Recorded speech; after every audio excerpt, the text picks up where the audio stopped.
శ్రీ ఆదిశంకరుల వారు మనకు అందించిన అత్యంత విశిష్టమైన సౌందర్య లహరిలోని 83వ శ్లోకం.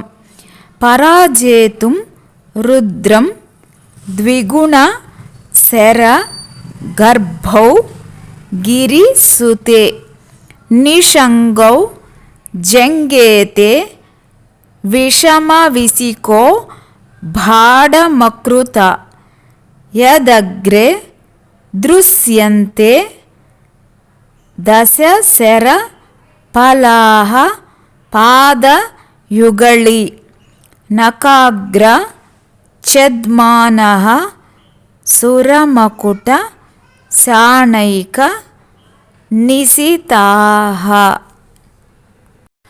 పరాజేతుం రుద్రం ద్విగుణశరగర్భౌ గిరిసుతే నిషంగౌ జంగేతే విషమవిసికో భాడమకృత యదగ్రే దృశ్యంతే దశశరఫలాః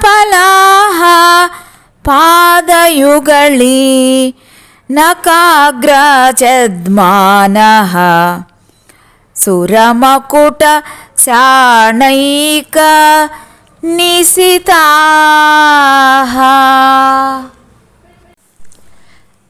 దీని భావం పరమశివుని కంటి మంటకు ఒళ్ళు కాలగా మన్మధుడు శివుడిపై కోపించాడు.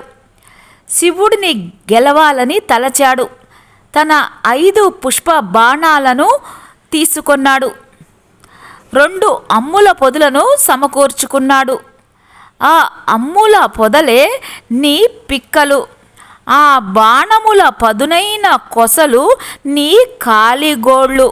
నీ పాదములకు సాగిలబడి మొక్కిన దేవతల కిరీటములలోని రత్నాలయందు నీ కాలిగోళ్ల కాంతులు ప్రతిఫలించి సానబట్టినట్లు ఉన్నాయి.